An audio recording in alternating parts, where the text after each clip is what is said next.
अस्सलाम वालेकुम स्टूडेंट्स। आज हम डिस्कस करेंगे फर्स्ट ईयर डिस्पेंसर के वेब प्रैक्टिकल्स के बारे में। बहुत से स्टूडेंट परेशान हैं कि किस तरह प्रैक्टिकल होंगे, किस तरह वो होंगे, तो आज उसके बारे में पढ़ते हैं। तो सबसे पहले आप लोगों को ये मालूम होना चाहिए कि आपने जब भी वेब के लिए जाना है, प्रैक्टिकल के लिए जाना है, तो आप लोगों ने टेंशन नहीं लेनी, ठीक है ना। अगर आप टेंशन लेंगे तो आपका दिमाग काम नहीं कर पाएगा और आप अ, अच्छे से व्यवहार नहीं कर सकेंगे। तो उसके लिए सबसे पहले तो आपको परेशान नहीं होना।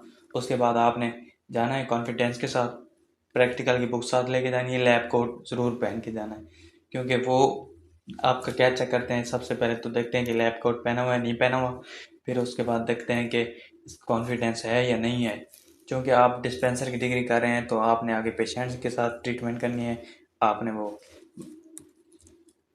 तो दूसरी बात यह है कि वो जो सवाल पूछने वाला होगा सर, वो जो आपसे सवाल पूछे आपने खामोश होकर नहीं बैठना। आपको आता हो या ना आता हो, आपने खामोश होकर नहीं बैठना। आपने जो भी उसके मुतल्लिक आपको आइडिया हो आपने बता देना। ये नहीं कहना कि सर नहीं आता, तो फिर वो समझते हैं कि ये किसी खाते की नहीं है। तो कॉन्फिडेंस अपना अपना आके रखना है, ठीक है ना। वो आपसे 3 सवाल पूछेगा, 4 सवाल पूछेगा। तो ये तो हर किसी का मतलब मुख्तलिफ किस्म का होता है कि किसी धारे में किस तरह हम बोलें और किसी धारे में किस तरह। भाई वाह। तो 2 टीचर सवाल पूछते हैं, पहले एक टीचर पूछता है फिर दूसरा पूछता है। मेन पहले एक्सटर्नल सवाल पूछते हैं, मतलब फ़र्ज़ क्या आप, मैं आगे आगे जाके आपको सवाल बताता हूँ। तो मतलब हर बुक के दो दो टीचर सवाल पूछेंगे।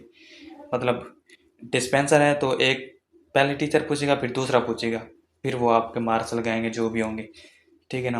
तो इस तरह एनाटॉमी फिजियोलॉजी का भी ऐसे है, एक एनाटॉमी के बारे में पूछेगा एक फिजियोलॉजी के बारे में पूछेगा, ठीक है ना, दो हो गए।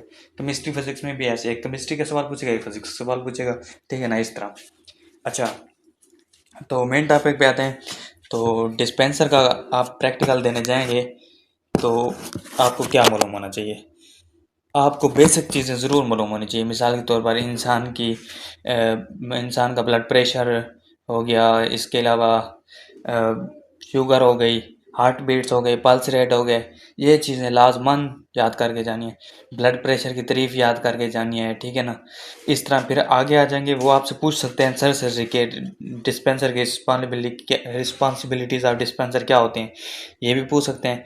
और इसके अलावा आपसे ये ज़रूर पूछेंगे कि नमूनिया डिजीज़ की डेफिनेशन करें।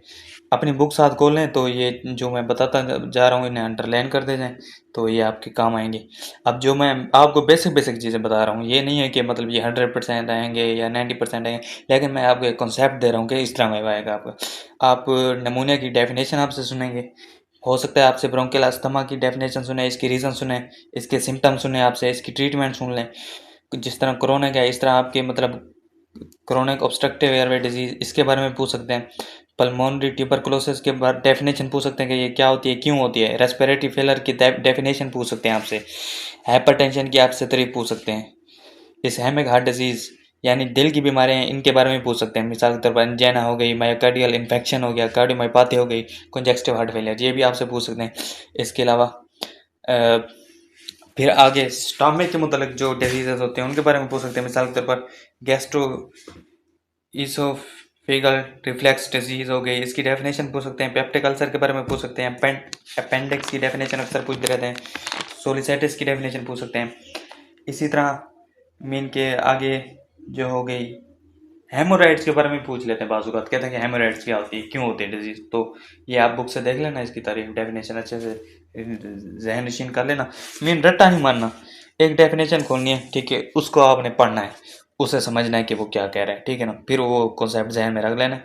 तो वो आपसे कॉन्सेप्ट ही सुनते हैं, रट्टा नहीं सुनते। आप चाहे उन्हें उर्दू में सुना दें चाहे इंग्लिश में सुना दें, उन्होंने आपसे क्या सुना है, कॉन्फिडेंस सुना है, मतलब इसको इस चीज़ के बारे में नॉलेज है भी सही या नहीं है, इसने इन चीज़ों को टच किया भी है या नहीं किया। तो इसी तरह आगे आपसे पूछ सकते हैं कि एपिलेप्सी की डेफिनेशन करें।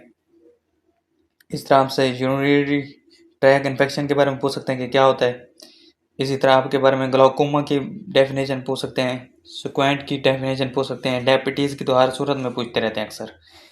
इसके अलावा आपसे पूछ सकते हैं मिसाल के तौर पर जैसे इन्फेक्शन डिजीज़ हो गई, इनमें कोविड-19 के बारे में पूछ सकते हैं, एड्स के बारे में पूछ सकते हैं और डर्मेटोलॉजी के बारे में मतलब जो जल्द की बीमारी होते हैं उनके बारे में पूछ सकते हैं कि स्कैबीज़ क्या होती हैं, हर्ब्स क्या होते हैं। इस तरह आपसे पूछ सकते हैं कि जॉइंट्स की डेफिनेशन पूछ सकते हैं, रेस्पिरेटरी सिस्टम की डेफिनेशन पूछ सकते हैं, किडनी के बारे में पूछ सकते हैं कि इसके कितने पार्ट होते हैं, ऑटोनॉमिक नर्वस सिस्टम के बारे में पूछ सकते हैं कि इसके कितने पार्ट होते हैं। ठीक है ना? इस तरह आपने मतलब